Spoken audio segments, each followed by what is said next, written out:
Bonjour, le thème d'un temps pour notre couple aujourd'hui sera les couples sexuellement heureux, partie 1. Je vous laisse écouter puis vous pourrez échanger entre vous. Comment être heureux sexuellement?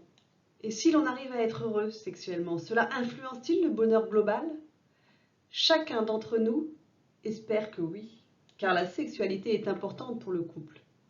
Mais sa place n'est pas forcément celle que l'on imagine.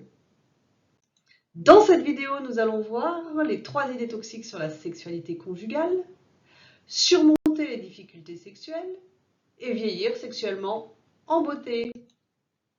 On commence par les 3 idées toxiques sur la sexualité conjugale. Il existe des idées extrêmement toxiques et pourtant très répandues qui empêchent la sexualité de s'épanouir telle qu'elle pourrait le faire. Démonter ces idées néfastes est essentiel pour assurer les bases de l'épanouissement sexuel du couple. Voici ces 3 idées toxiques. La sexualité constitue la base du couple. La sexualité, c'est forcément le 7e ciel et tout le monde le fait, faites-le donc. Voici ces 3 idées toxiques. Donc la première, la sexualité constitue la base du couple. La sexualité est un élément qui contribue à donner du plaisir partagé à 2 personnes. Mais elle est loin d'être la base sur laquelle tout se construit. Si la sexualité n'est pas la base, alors quelle place doit-elle occuper? Chaque élément qui apporte du plaisir partagé au couple contribue à maintenir une stabilité dans sa structure et une envie de continuer à être ensemble, puisqu'on est heureux de partager ces activités. La sexualité est donc l'un des éléments du bonheur du couple. C'est un élément important car il est le plus souvent exclusif. La sexualité est certes un élément fondateur du couple, mais elle n'en constitue pas la seule base. Elle est particulière et précieuse par son caractère exclusif. La deuxième idée toxique, c'est que la sexualité, c'est forcément le 7e ciel. Faire l'amour est un plaisir, certes, mais ce n'est pas systématiquement un aller-retour pour le paradis. La sexualité peut être simplement agréable, reposante, stimulante, amusante, réjouissante, tendre, mais pas toujours passionnée et renversante. Mettre la sexualité sur un piédestal idéaliste empêche souvent d'en profiter. La performance est contre-productive en sexualité. Faites-la redescendre sur Terre.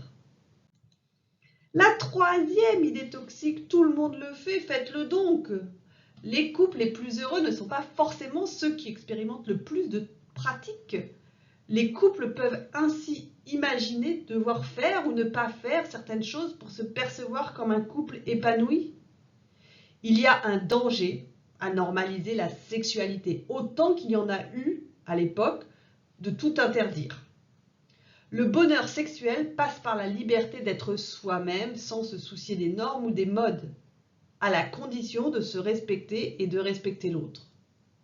C'est plutôt en se souciant de l'autre, du plaisir partagé et non en se lançant dans une fuite en avant.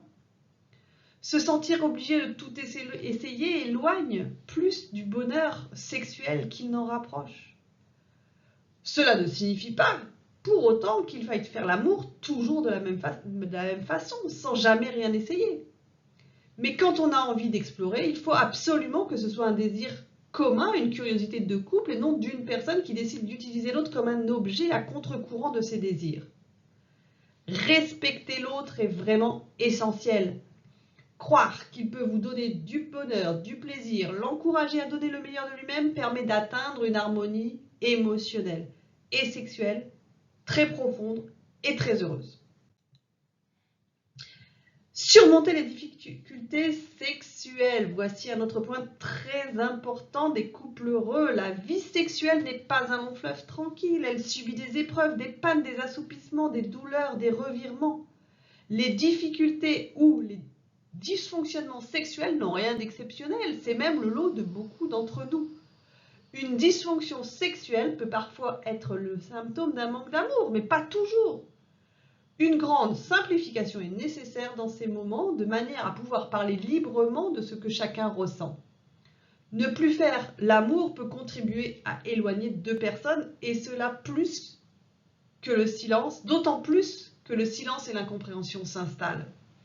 C'est pourquoi il faut mieux agir et plutôt que plus tard que de laisser une difficulté sexuelle polluer la relation. Vieillir sexuellement en beauté. La sexualité heureuse, c'est s'adapter au fil du temps et aux changements liés à l'âge, car les réactions sexuelles de nos corps évoluent, se transforment et il est bon de les connaître pour ne pas les craindre, mais les incorporer naturellement à la vie sexuelle. Pour les hommes, les changements progressifs sont surtout les suivants: une érection plus lente à obtenir, nécessitant une stimulation plus vigoureuse, une érection moins complète, une perte d'érection plus rapide après l'éjaculation et une période réfractaire plus lente. Parallèlement, des changements plus intéressants existent aussi. Une augmentation de la capacité à tenir sans éjaculation, une capacité élargie au plaisir, l'augmentation de l'intérêt pour les caresses extrasexuelles et une amplification des zones érogènes, l'accentuation de la sensualité et des émotions sexuelles. Notons que la sensation de jouissance sexuelle reste toujours aussi forte quand un homme avance en âge. Chez les femmes, des changements existent aussi. La lubrification vaginale se fait plus lentement et elle est moins abondante. Les parois vaginales deviennent plus fragiles. Les contractions orgasmiques sont moins fortes. Le côté plus positif est qu'il n'y a pas de perte de la capacité orgasmique et que la femme qui s'épanouit sexuellement va au fil des années se centrer davantage sur la sexualité, alors qu'avant elle était plus souvent dans l'émotionnel. C'est comme si la femme, en avançant en âge, prenait vraiment sa sexualité en main, alors que l'homme mettait davantage de sensualité dans sa sexualité. Ainsi, dans un couple homme-femme qui dure et qui est sexuellement heureux, la rencontre s'améliore au fil du temps. En effet, la femme intègre mieux sa dimension génitale et l'homme sa dimension émotionnelle. Voilà pour cette première partie, je me suis inspirée du livre d'Yvon Dallaire, Qui sont ces couples heureux, surmonter les crises et les conflits du couple. Ce chapitre-là a été écrit par Catherine Solano. Je vous laisse les références sur cette diapositive. Pour ma partie, c'est fini. À vous d'échanger maintenant, de prendre le temps de commenter ce que vous avez entendu en donnant à tour de rôle votre point de vue et en écoutant celui de l'autre. Ce que vous pouvez faire également, c'est réécouter la vidéo, chaque point important, de faire des pauses et à chaque fois, qu'est-ce que cela vous inspire? C'est comment chez vous? Qu'est-ce que vous pouvez changer ou améliorer dans votre sexualité? Si vous avez des questions, n'hésitez pas à les poser sous cette vidéo. J'essaierai d'y répondre, soit dans les commentaires, soit par une autre vidéo. C'était Un temps pour notre couple avec Sophie Caldier, thérapeute de couple, psychologue clinicienne et sexothérapeute. Je vous souhaite une belle journée. À très bientôt pour de nouveaux sujets.